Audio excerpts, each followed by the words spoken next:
तो दोस्तों ये है क्वेश्चन नंबर 5 एक्सरसाइज 1.2 का। और यहाँ पे हमसे बोला गया है कि चेक वेदर 6 की power n can and with digit 0 for any natural number n।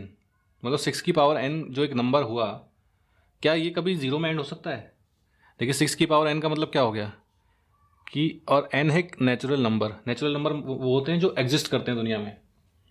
जैसे कि -5 दुनिया में एग्जिस्ट नहीं करता। आप नहीं बता सकते कि यार, जैसे किताबें पढ़ी हैं तो आप नहीं बोल सकते यार ये -5 किताबें पढ़ी हैं।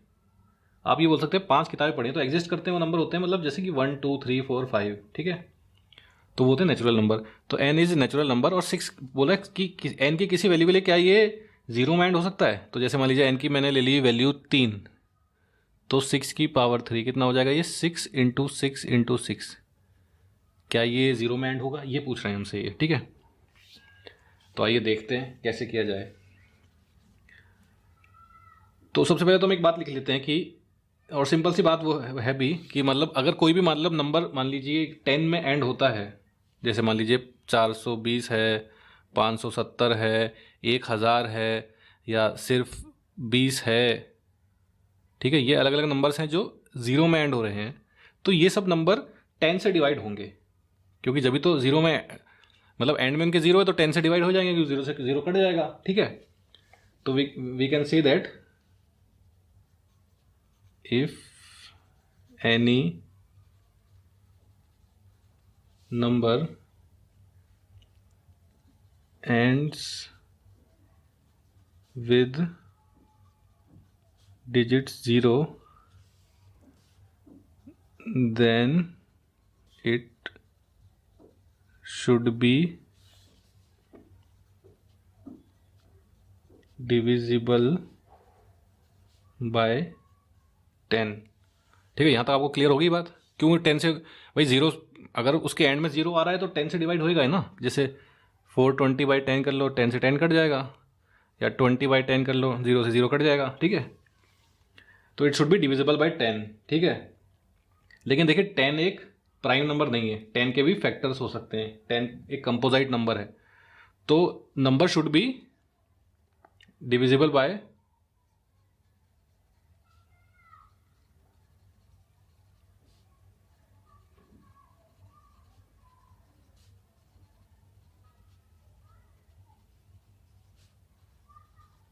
देखिए 10 के प्राइम फैक्टर्स अगर हम लिखने जाएं तो हमें क्या मिलेगा? हमें मिलेगा 2 इंटू 5। अब 2 प्राइम नंबर है, 5 भी प्राइम नंबर, तो फर्दर फैक्टराइजेशन पॉसिबल नहीं है। तो हमने कहा था if any number ends with digit 0 then it should be divisible by 10। तो हम इसके साथ ये भी कह सकते हैं 10 number should be divisible by 2 into 5, ठीक है। भाई 10 ही तो हुआ ना 2 इंटू 5, तो इसमें कोई गलत बात तो लिखी नहीं है हमने, ठीक है। 2 इंटू 5 से डिविजिबल होना चाहिए 10, और फिर अगर 2 इंटू 5 से डिवाइड हो रहा है तो 2 से भी इंडिविजुअली डिवाइड होगा और 5 से भी होगा। 10 the number will also be divisible by 2 and also by 5, ठीक है। भाई देखिए अगर 10 से डिविजिबल है तो 2 इंटू 5 से भी डिवाइड होना चाहिए, और 2 इंटू 5 से डिवाइड हो रहा है तो फिर 2 से होना चाहिए और 5 से भी होना चाहिए, क्योंकि 2 इंटू 5 उसके प्राइम फैक्टर्स में आ गया ना।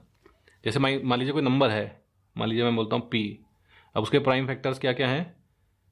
q इंटू 10, वो जीरो में एंड होता है। मान लीजिए कोई नंबर है वो जीरो में एंड होता है, तो उसके प्राइम फैक्टर्स क्या होंगे? q into 10। भाई एक 10 तो जरूरी है ना, एक जीरो तो जरूरी है, वरना तो फिर जीरो में कैसे एंड होगा? तो q इंटू 10। तो इसको मैं ऐसे भी लिख सकता हूँ 2 इंटू 5, है ना। तो अब ये जो p है, देखिए ये 10 से डिवाइड होगा, साथ ही साथ ये 5 से भी डिवाइड होगा, क्योंकि 5 इसके प्राइम फैक्टर्स में है, और साथ ही साथ ये 2 से भी डिवाइड होगा, ठीक है। अब जो हमें नंबर दिया था उसको देख लेते हैं। नंबर हमें क्या दिया था? 6 की पावर n। इसके अगर हम प्राइम फैक्टर्स करें तो हमें क्या मिलेगा? 2 इंटू 3 की पावर n। 6 के प्राइम फैक्टर्स होते हैं 2 इंटू 3, ठीक है। अब देखिए क्या इस प्राइम फैक्टर में कभी 5 आ सकता है? 2 तो है। 10 से डिवाइड होने के लिए हमें 2 इंटू 5 चाहिए था। If any number ends with digit 0 then it should be divisible by 10। 10 the number should be divisible by 2 into 5, 10 the number will be divisible by 2 and by 5। तो उसके 2 तो है उसके प्राइम फैक्टर में, बट 5 कहाँ है? और n की कोई वैल्यू डाल के 5 मिल सकता है क्या? ट्राई करें हम। जैसे हमारे पास है 2 इंटू 3 की पावर n, मान लीजिए मैं n की पावर ले लेता हूँ 3, तो हमें क्या मिलेगा? 2 इंटू 3 की power 3 is equal to 2 into 3 into 2 into 3 into 2 into 3, मतलब 2 इंटू 3 3 बार मिल जाएगा। तो कहीं 5 आ सकता है क्या? 5 कभी भी नहीं आएगा, क्योंकि है ही नहीं। पावर तो बस उसी नंबर को रिपीट करती है ना। जैसे 5 की पावर 2 है तो 5 ही तो 2 बार रिपीट होगा, या 7 की पावर 2 है तो 7 इंटू 7 ही तो होगा। तो अगर इसकी पावर कोई भी है तो ये नंबर ही तो रिपीट होगा, 5 कहाँ से आ जाएगा? 5 आएगा ही नहीं। तो इसके प्राइम फैक्टर में 5 नहीं है, तो हम कह सकते हैं कि ये 10 से डिवाइड नहीं होगा। इसका मतलब ये 0 में एंड नहीं होगा।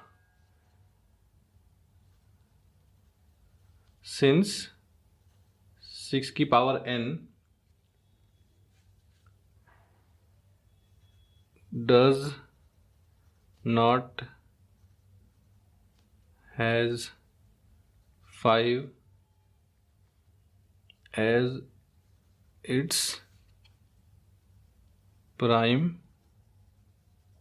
factor, it will not be divisible by 10 and hence it will not end in digit 0। ठीक है, आपको समझ में आ गया कि 0 में क्यों नहीं एंड होगा? क्योंकि 0 में एंड होने के लिए हमें 10 चाहिए, डिविजिबल और 10 चाहिए। 10 के लिए हमें चाहिए 2 इंटू 5 उसके प्राइम फैक्टर्स में। 2 इंटू 3 था, 2 तो था। अगर ये 2 इंटू 3 इंटू 5 होता की पावर n तो ये 0 में एंड होता, क्योंकि 2 फिर ये ऐसा हो जाता 3 इंटू 10 की पावर n, फिर ये नंबर एक्चुअली 30 होता। और वैसे भी 6 इंटू 5 30 होता है, तो वो है, वो एक अलग बात है। लेकिन मेन बात हमें ये है कि 10 में एंड होने के लिए 2 इंटू 5 होना चाहिए नंबर में। खाली 5 से भी काम नहीं चलता, ठीक है, 2 इंटू 5 होना चाहिए था। तो लेकिन 2 तो था, 5 नहीं था। इस वजह से सिंस 6 की power n does not have 5 as its prime factor, it will not be divisible by 10 and hence it will not end in digit 0।